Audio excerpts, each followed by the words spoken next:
आज मैं आपको इस मंच के माध्यम से उन सभी आपदा प्रभावित परिवारों को आप पहली किस्त के बाद दूसरी किस्त के लिए भी तुरंत लीजिए।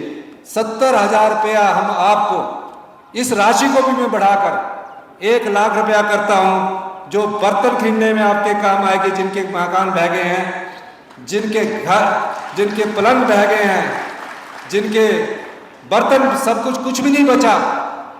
70,000 की जगह हम 1 लाख रुपया देने की भी मैं आपको घोषणा करता हूं।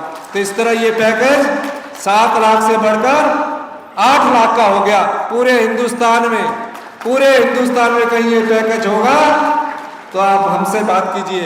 ये आपका पैसा है, ये आपका पैसा है।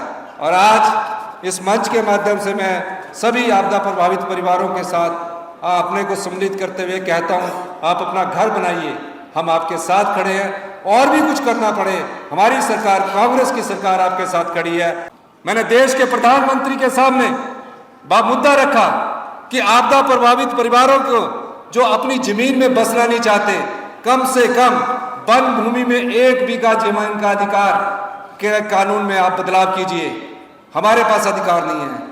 अगर हमारे पास वन अधिनियम को बदलने का अधिकार होता तो मैं दावे के साथ कह सकता था कि मैं आपदा प्रभावित परिवारों के लिए, पीड़ित परिवारों के लिए उस कानून को भी बदल देता जिसमें 1 बीघा जमीन देने की भी जरूरत होती। हम बार बार मांग कर रहे हैं, इस मंच के मन से मांग कर रहे हैं कि आप हमारे इस कानून को बदलिए। सिराज में कितने लोग आज सड़कों पर बैठे हैं, नहीं जाना चाहते। धर्मपुर में कितने बैठे हैं, नाचड़ में कितने बैठे हैं, गौर में कितने बैठे हैं, चंबा में कितने लोग बैठे हैं।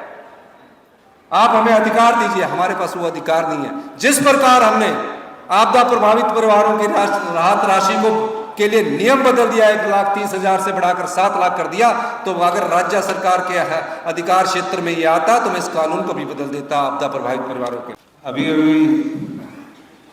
जो बच्चे को हमने 7 लाख रुपए का चेक दिया, जिसने अपनी माता को खोया, अपने पिता को खोया, हमारी सरकार ने ऐसे बच्चों के लिए देश का पहला कानून बनाया जिसमें सरकार ही माता है, सरकार ही पिता है, चिल्ड्रन ऑफ द स्टेट का दर्जा दिया।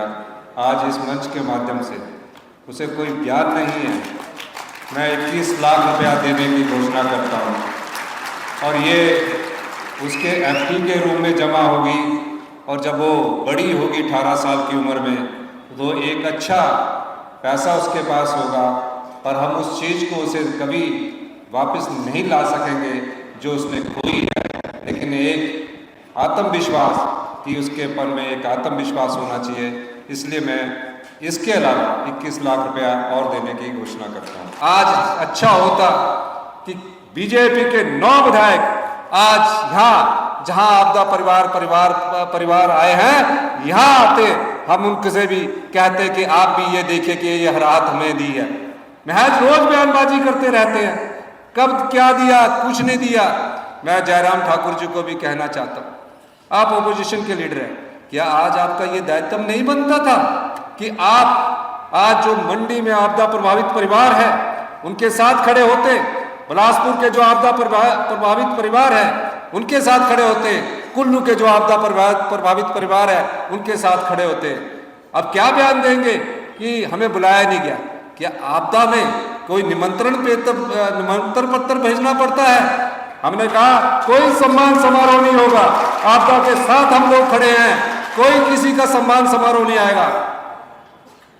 दर्द नहीं है, पीड़ा नहीं है, सिर्फ राजनीतिक बयानबाजी करनी है। क्योंकि मंडी मेरा घर है, मंडी मेरा परिवार के लोग हैं, हम सब कुछ यहाँ विकास की गंगा बहाएंगे। लेकिन आपने जिस प्रकार धन का दुरुपयोग किया है, जनता आपको कभी माफ नहीं करेगी। 5,000 बीघा बद्दी नालागढ़ में कस्टमाइज पैकेज दे दिया गया। 5,000 बीघा में जो आपसे अगर महिला की रजिस्ट्री होती तो 6% लेते हैं और पुरुष की रजिस्ट्री होती है 8% लेते हैं। कहा ये बड़े बड़े उद्योग आएंगे, हमारे लोगों को रोजगार मिलेगा, ये भी माफ कर दो, वो भी माफ कर दी। उसके बाद देखिए, उससे 1 रुपया स्क्वायर मीटर लेना था, 14 लाख रुपए में 5,000 बीघा जगह उन बड़े बड़े उद्योगपतियों के नाम पर कर दी। और ये कहा कि 3 रुपए यूनिट बिजली मिलेगी। कितने रुपए? 3 रुपए यूनिट बिजली मिलेगी। और हमारी संपदा को बेच दी। आज तक वो 5,000 बीघे में कोई भी इंडस्ट्री नहीं लगी। कितने लोगों को रोजगार मिला? हमने कहा इस चोर दरवाजे को भी हम बंद करेंगे, और मैंने उसको बंद करने की प्रक्रिया शुरू की है, क्योंकि हम जनता की संपदा को लूटने नहीं देंगे। 5,000 बीघे में आज के हिसाब से अगर उसका अंदाजा लगाया जाए तो 5,000 करोड़ रुपए की जगह 1 रुपए में मारकर, जिसकी कोई रजिस्ट्रेशन फीस नहीं ली गई, पिछली भारतीय जनता पार्टी की सरकार ने कस्टमाइज पैकेज के नाम पर जनता की संपदा को बेच दिया है। यह काम भी भारतीय जनता पार्टी की सरकार ने किया। अगर आप ये वीडियो YouTube पर देख रहे हैं तो हमारे चैनल को सब्सक्राइब कर बेल आइकन दबाएं, और Facebook पर देख रहे हैं तो हमारे पेज को लाइक करें।